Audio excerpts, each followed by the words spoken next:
Hello students, આજે આપણે સર્વેઇંગની લેક્ચરની અંદર લાસ્ટ ટાઈમ આપણે ફિલ્ડ બુક વિશે જોયું હતું, પણ લાસ્ટ ટાઈમ એક વસ્તુ આપણે થોડી ટાઈમના કારણે રહી ગઈ હતી, તો એને ખાલી આપણે એક વખત જોઈ લઈશું કે જે ફિલ્ડ બુક હોય છે આપણી, એની અંદર લખવાની મેથડ કઈ રીતની હોય છે, કે ઉપરથી નીચે અથવા તો છેલ્લા પત્તીથી સ્ટાર્ટ કરવાનું, આવા ઘણા બધા એમાં આપણને રીઝન આપેલા છે કે કેમ પાછળથી કરવું કાં તો શું, તો એ આપણે જોઈશું. તો સૌપ્રથમ ફિલ્ડ બુક હોય છે એની અંદર શરૂઆત છેલ્લા પાના પરથી કરવામાં આવે છે, એટલે કે આપણી જે ફિલ્ડ બુક હોય એના લાસ્ટ પાનાથી આપણે લખવાનું સ્ટાર્ટ કરીશું. પછી એ લાસ્ટ પાનાથી પછી આપણે ધીમે ધીમે આગળની તરફ જેમ જેમ આપણી રિક્વાયરમેન્ટ હોય એ પ્રમાણે ડ્રોઈંગ કરતાં કરતાં આગળની તરફ જતા હોઈએ છીએ. અને પાના નંબર મશીન વડે એની અંદર છાપેલા જ હોય છે, બરાબર.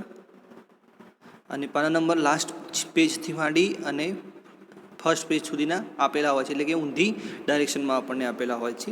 હવે ઉઘડતા પાના નંબર ઉપર શું હોય, એટલે કે ફર્સ્ટ પેજ હોય છે ઓરિજિનલ, એના ઉપર સર્વેક્ષણ કરવાની જે તારીખ હોય એ લખવાની. પછી જે પણ ક્રૂ મેમ્બર હોય અથવા તો જે પણ આપણે બેચ પાડી હોય એ મેમ્બરોના નામ લખવાના, અને જે તે પ્રદેશનું સર્વેક્ષણ કર્યું હોય એનું નામ લખવાનું. પછી એક કી રૂપ એટલે કે ચાવી રૂપ આપણે ચિત્ર પણ સાઈડમાં બનાવવું જરૂરી છે. હવે દરેક સર્વેક્ષણ રેખાની શરૂઆત નવા પાનાથી જ કરવી જોઈએ, બરાબર. કેમ કે કન્ટિન્યુઅસ તમે વર્ક કરતા હશો એટલે તમને ખબર નહીં પડે કે કયું વર્ક આપણે શાના માટે કર્યું હતું. દરેક રેખાની શરૂઆતમાં સ્ટેશનનું નામ લખવું જોઈએ. સ્ટેશનમાંથી નીકળતી બીજી ચેકલાઇન વગેરે દર્શાવવી જોઈએ. નોંધપોથી સુવાચ્યાક્ષરે લખવી જોઈએ. સુંદર રેખાચિત્ર, જરૂરી માપ, સમજૂતી આપતી નોંધો વગેરેને તે સંભાળ હોવી જોઈએ.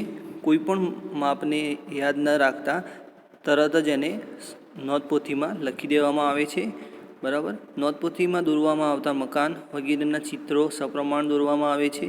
સારી જાતની પેન્સિલ વાપરવી જોઈએ. માપો લખવા કે સ્કેચ દોરવા માટે આપણે છેકછાક ઓછા કરવા જોઈએ, જેથી ભૂલથી લખાઈ ગયેલા ખોટા માપો ઉપર લીટી દોરી તેમના ઉપર ખરા માપ લખવા જોઈએ.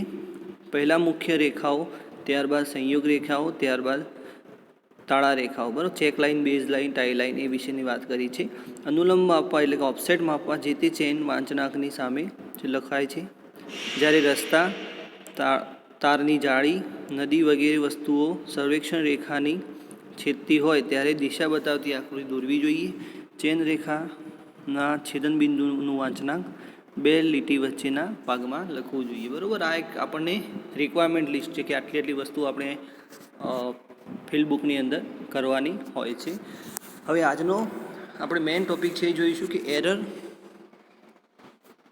In chain survey. નોર્મલી કોઈ પણ ઇન્સ્ટ્રુમેન્ટ હોય છે એની અંદર ત્રણ પ્રકારની એરર હોય છે: ઇન્સ્ટ્રુમેન્ટલ, પછી નેચરલ અને પર્સનલ, બરાબર. એરર આપણી કોમન રહેશે, જે રીતે કે ટેમ્પરરી એડજસ્ટમેન્ટ છે, એમાં સેન્ટરિંગ, લેવલિંગ અને ફોકસિંગ જે છે એ ત્રણ વસ્તુ કોમન છે દરેક ઇન્સ્ટ્રુમેન્ટ માટે. એ જ રીતે એરર પણ કોમન રહેશે. હવે એરરની અંદર પછી થોડું ઘણું તમને ચેન્જ જોવા મળશે. જે રીતે કે આપણે જોઈએ તો નેચરલ એરર કોના કારણે થતી હોય, તો નોર્મલી તાપમાનમાં ફેરફારના કારણે, પવનના કારણે, પછી ગ્રેવિટીના કારણે, વક્રીભવનના કારણે, પૃથ્વી આપણી કર્વેચરમાં છે એના કારણે, અથવા તો ચુંબકના આકર્ષણના કારણે. ઇન્સ્ટ્રુમેન્ટલ એરર, ઉપકરણની ખામીવાળી રચના, બરાબર. આપણું જે ઇન્સ્ટ્રુમેન્ટ હોય એની અંદર એરર હોય. ઉપકરણના સ્થાયી સમાયોજનમાં ખામી, ઉપકરણને થયેલા ઘસારા, બરાબર. આ વસ્તુ ઇન્સ્ટ્રુમેન્ટલ એરર, જેમાં ઇન્સ્ટ્રુમેન્ટ મેઇન ભાગ ભજવતું હોય એરરની અંદર. હવે પર્સનલની અંદર એવું કહે છે કે સર્વેક્ષકનો બિન અનુભવ, એટલે કે કોઈ ઇન્સ્ટ્રુમેન્ટ વિશે જાણકાર ના હોય અને પહેલી વખતે કામ કરતો હોય ત્યારે સર્વેક્ષણની બિન આવડત વગેરે કારણો આવતી ત્રુટીઓને વ્યક્તિગત ત્રુટી કહે છે, બરાબર. એટલે ટૂંકમાં જે ઓબ્ઝર્વર હોય અથવા તો સર્વેયર હોય આપણો, જે રીડિંગ લેતો હોય એમાં ખામી હોય તો એને પર્સનલ કહીશું. ઇન્સ્ટ્રુમેન્ટની અંદર હોય તો ઇન્સ્ટ્રુમેન્ટ, નેચરની અંદર જે હોય છે એને નેચર તરીકે જાણતા હોઈએ છીએ આપણે. હવે આપણે આગળ જોઈશું તો આપણને અલગ અલગ સંજ્ઞાનો ઉપયોગ કરવો જોઈએ. જ્યારે ડ્રોઈંગ કરતા હોય, ચેન સર્વે કરતા હોય એટલે અલગ અલગ સંજ્ઞાનો આપણે ઉપયોગ કરી અને વસ્તુ બતાવતા હોય. જે રીતે કે સ્કૂલ પુલ હોય, પછી બિલ્ડિંગ હોય, હોસ્પિટલ હોય, કેનાલ હોય, રોડ હોય, રેલવે હોય, તો એની માટે અલગ અલગ સાઇન આપેલા છે અહીં આપણને. તો ડાયરેક્શન બતાવો એટલે કે નોર્થ ડાયરેક્શન માટે આપણને સાઇન આપેલું છે, મેઇન સ્ટેશન માટે, ચેન લાઇન માટે, ટાવર સ્ટેશન માટે, પછી બેન્ચમાર્ક માટે. એ જ રીતે આગળ જોઈએ તો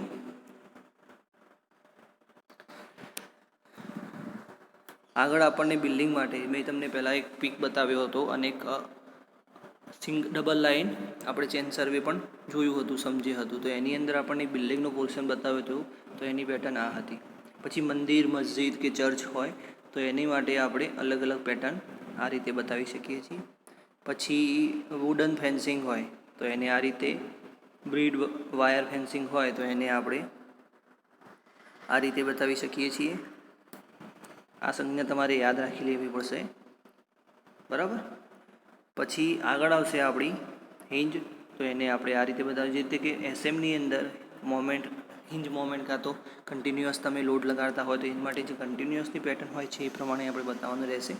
પછી પાઇપ રેલિંગ અથવા તો પાઇપ લાઇન, પછી આપણને આપે છે સ્ટોન ફેસિંગ, બરાબર, સ્ટોનનું કામ કરેલું હોય ત્યારે આ રીતની પેટર્ન.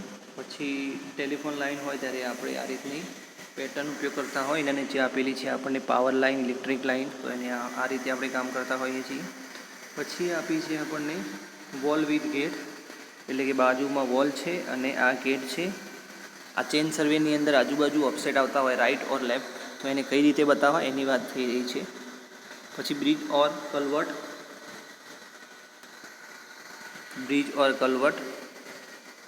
પછી છે રિવર એન્ડ કેનાલ, બરાબર. રિવર અને કેનાલ માટે આપણે આ રીતે ફિગર બતાવતા હોઈએ છીએ. હવે આગળ થોડા જઈશું.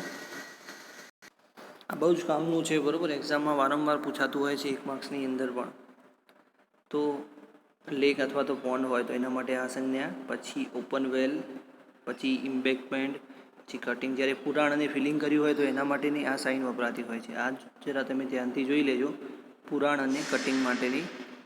પછી છે railway line, single railway line, પછી ડબલ રેલવે લાઇન, પછી ટ્રી પ્લાન્ટેશન કરેલું હોય અથવા તો જંગલ હોય અથવા તો મેસી લેન્ડ હોય, બરાબર, પાણીવાળો વિસ્તાર જેની અંદર નાનું નાનું ઘાસ આપણને જોવા મળે અથવા નાની નાની વનસ્પતિ જોવા મળતી હોય છે. પછી આ એક છે ગ્રાસલેન્ડ અથવા તો ગાર્ડન.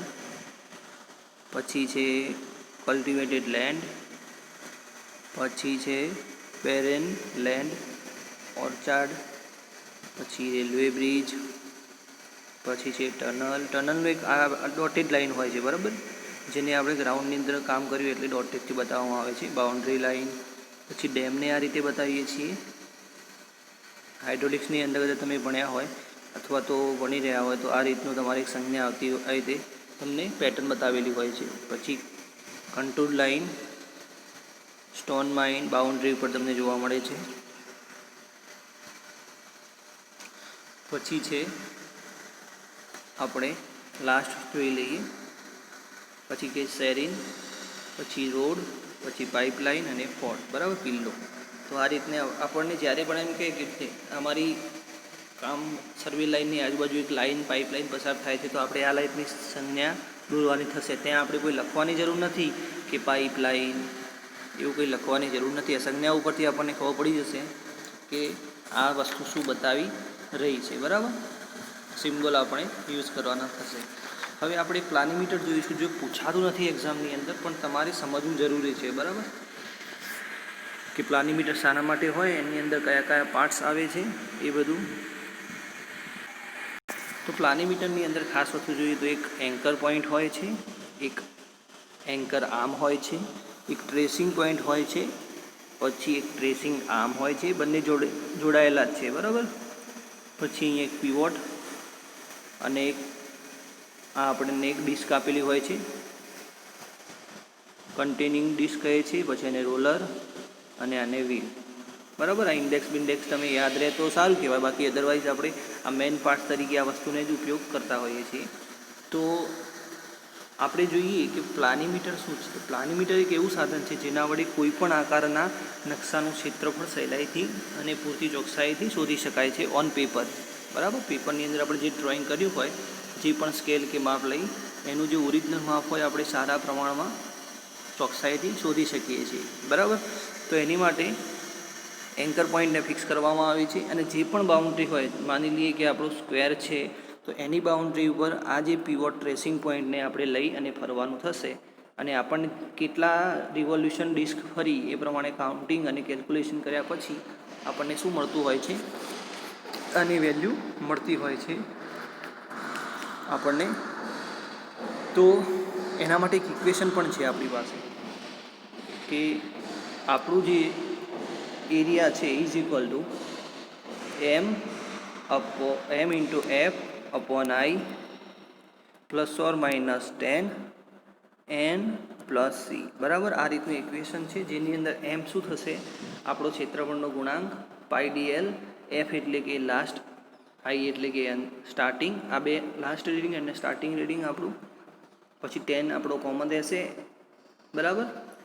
એન જે છે આપણને એમ કહે છે કે 0 આમ કેટલી વખત પસાર થયો, એટલે 0 અહીંથી એક વખત પસાર થયો, 2 વખત, જેટલી વખત પસાર થયો હોય એમાં એન લખીશું. અને સી એન્કર પોઈન્ટ જો આકૃતિની અંદર હોય તો સી ઉમેરવામાં આવે છે, જો એન્કર પોઈન્ટ આકૃતિની બહાર હોય તો સી 0 લેવામાં આવે છે, બરાબર. હવે આગળ જોઈશું.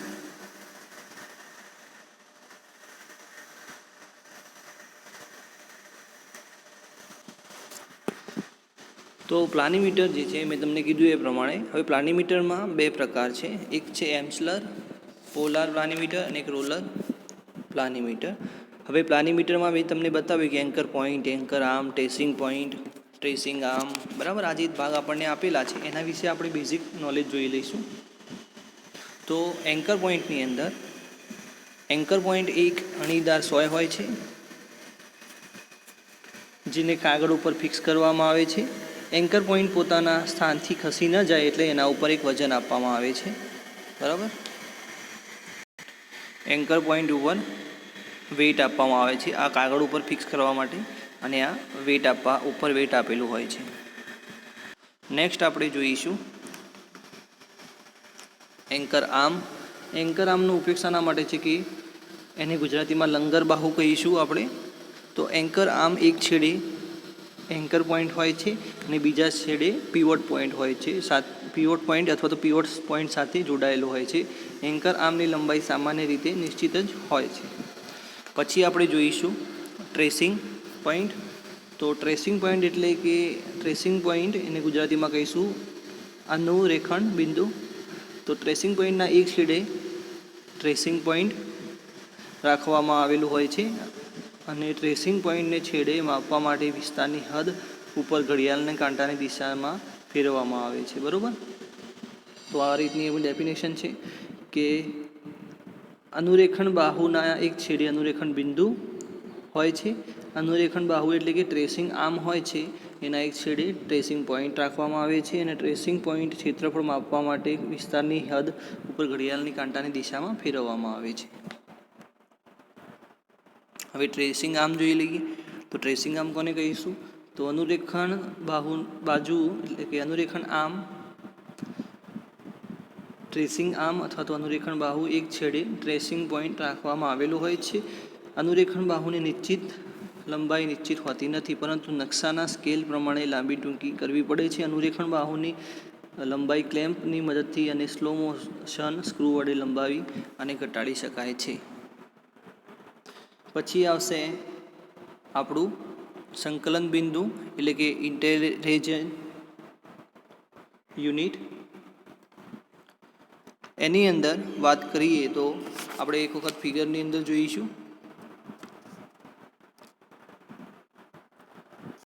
તો ફિગરની અંદર આનું કંઈ આપણને બતાવ્યું નથી. તો ઇન્ટરેજન્ટ યુનિટની અંદર આપણને એમ કીધું છે સંકલન એકમની અંદર, બરાબર. તો એની અંદર શું કાઉન્ટ થાય છે કે એક મેઝરિંગ વ્હીલ, પછી વર્નિયર અને કાઉન્ટિંગ ડિસ્ક.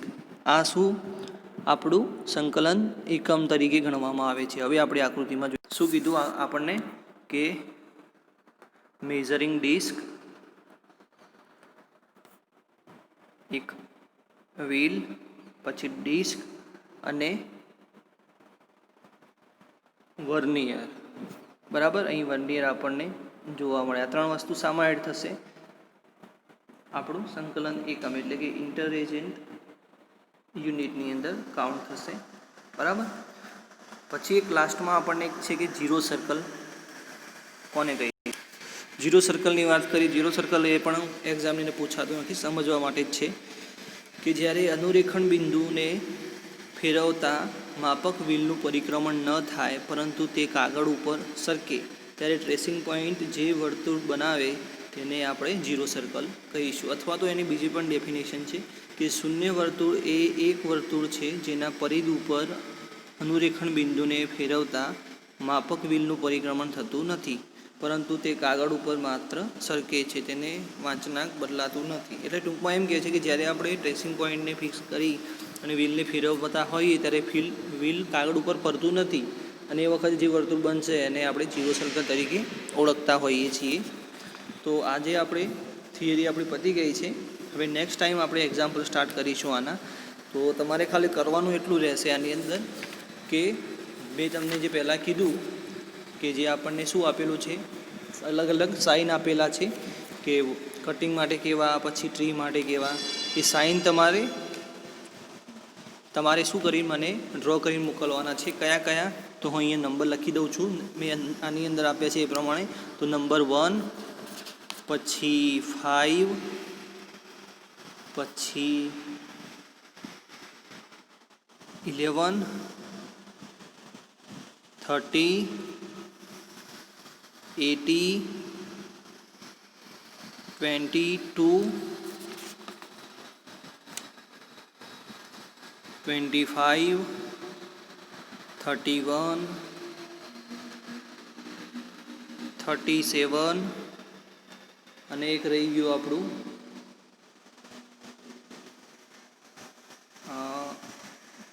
32, બરાબર. આ જે સ્કેચ છે એટલે કે સંજ્ઞા છે એ ખાલી તમારે દોરીને મોકલવાનું છે અને કોમેન્ટની અંદર તમારે એનરોલમેન્ટ નંબર લખવાનો રહેશે, બરાબર. ઘણા સ્ટુડન્ટ લખતા નથી, તો મહેરબાની કરીને એનરોલમેન્ટ નંબર લખો તો અમને ખબર પડશે કે આ સ્ટુડન્ટ જોઈએ છે કે નહીં, બરાબર. અને લેક્ચર પૂરેપૂરો જોવાનો છે, એમાં ખબર ના પડે તો પૂછવાનું છે.